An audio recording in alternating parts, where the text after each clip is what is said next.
Hi, I'm Parker Pemberton with Pemberton Homes and eXp Realty, and today I'm going to give you some highlights of what's going on in today's real estate market.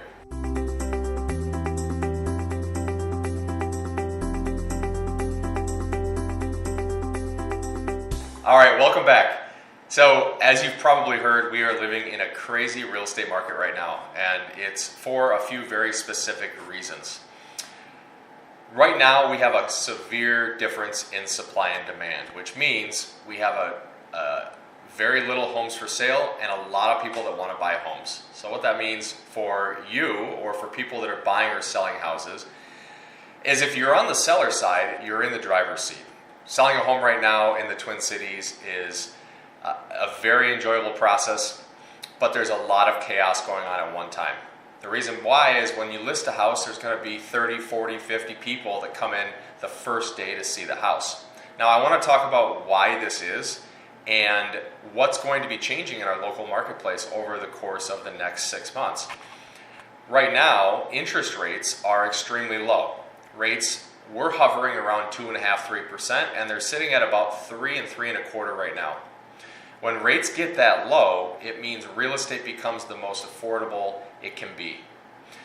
I'll break this down a little bit later in this video, but I want to come back to the seller side and talk about listing your home. The reason we have such low inventory right now in the Twin Cities are three reasons. COVID, right? We've been living in this world for the last year and a half, and COVID has really impeded the ability to list your home. For personal reasons, people don't want other people coming in their home. They don't want to have to be making moves across the city or across the country, and it's become a very inconvenient time to sell your house. We didn't know that supply and demand was going to be this different in this marketplace, but for sellers right now, if you do want to list your home, there are definitely some steps you want to take in order to have success in this marketplace. I expect when COVID starts to lift and people are getting vaccinations and the news most specifically is starting to report that we're getting back to normal, I think you're going to see a lot more people deciding to list their house for sale. And if that happens, it's definitely going to change supply and demand. The next is, like a traditional year, when people get behind in their mortgages, banks foreclose the properties. But because of COVID, there are regulations in place that don't allow this. So right now, this is a fact, 15% of FHA mortgages in the Twin Cities are delinquent. In a normal year, those would go into foreclosure. The banks would take those properties back and they would relist them and it would be new inventory. This year, however, this isn't happening. It's not allowed. So 15% of those government-backed loans are not getting relisted. The next is forbearance. So many people have their loans in forbearance right now. However, when this all comes to an end, those loans are going to come due. So in that event, probably 6 months out, I think we're going to see a lot more inventory hitting the market because the economic conditions are going to change and the world's going to go back to normal. Now, the other thing is that people are staying in their homes because they love their homes and they love their neighborhoods. They're taking advantage of these unbelievably low interest rates and refining their house. What that means is they're refinancing their mortgage into a lower rate, or they're taking money out to contribute to something else, like building a home gym, a home office, that sunroom that they've always wanted. So people are using the low interest rates and the amount of equity they have in their house to borrow that money from themselves and improve their experience in a neighborhood that they love with neighbors that they love. So in other years, when rates are in the 4s, 5s, 6s, this isn't the case because we don't have as much cash to pull from the house and we're not able to do those home improvements. So there's a lot of things right now that are just keeping seller inventory very, very low. And I think we're going to see that start to rise 6 months to a year out, probably targeting early 2022. For 2021, I expect it to be a red hot seller's market. Now, I just touched on rates and we're going to talk about why it's such a good time to buy a house. This is contrary to what a lot of people think. If we're living in such a seller's market, why would it be such a good time to buy a house, right?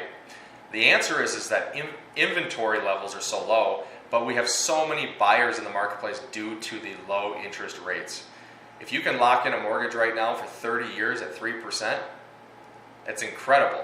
And your money is going farther than ever, which means the homes on the market are more affordable than ever. In fact, And in many cases, it's a lot less expensive to purchase a home than it is to rent a home. When you look at the difference between the monthly payments and where that cash is going towards the equity of your own home rather than into a landlord's pocket, the choice is quite clear. But this is also contributing to an overload of buyers in the marketplace. So number two on the buyer side is the introduction of millennial buyers in our real estate market.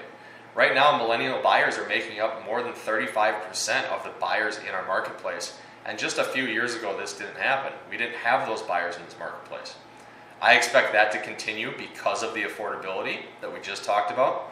But if we start to see rates go to 5-6%, I think we're going to see that slow quite a bit. Now, we talk about interest rates a lot, and interest rates are a hot topic, but what does that really mean? I'll give you an example. If you have a house that has a $300,000 mortgage on it, if interest rates went from 3% to 4%, you're paying an additional $3,000 a year in interest alone. Now, when you break that down to a monthly payment, it's the difference of $250 a month. For somebody who's just buying a home, or literally for any homeowner, $250 can go towards a lot of things. But let's run another example. What if it goes from 3% to 5%? In that case, the monthly payment on that same house with a $300,000 loan balance is going to be $500 different when rates are at 5% than they are right now. So affordability is extremely low, which is what's driving all of these buyers to the marketplace and creating such an uneven supply and demand issue that we have. So to conclude, what do I think is going to happen? Well, if I had a crystal ball, I'd probably be on a beach somewhere with billions of dollars in my pocket, but my job is to forecast the real estate market. And what I think is going to happen is I think interest rates will gradually rise. Now keep in mind, we've never had interest rates rise more than 1% in a 6-month period, so we're probably looking into 2022.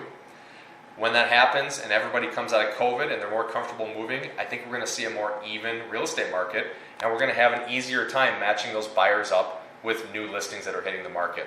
As always, if I can ever be a resource or answer any questions, please reach out.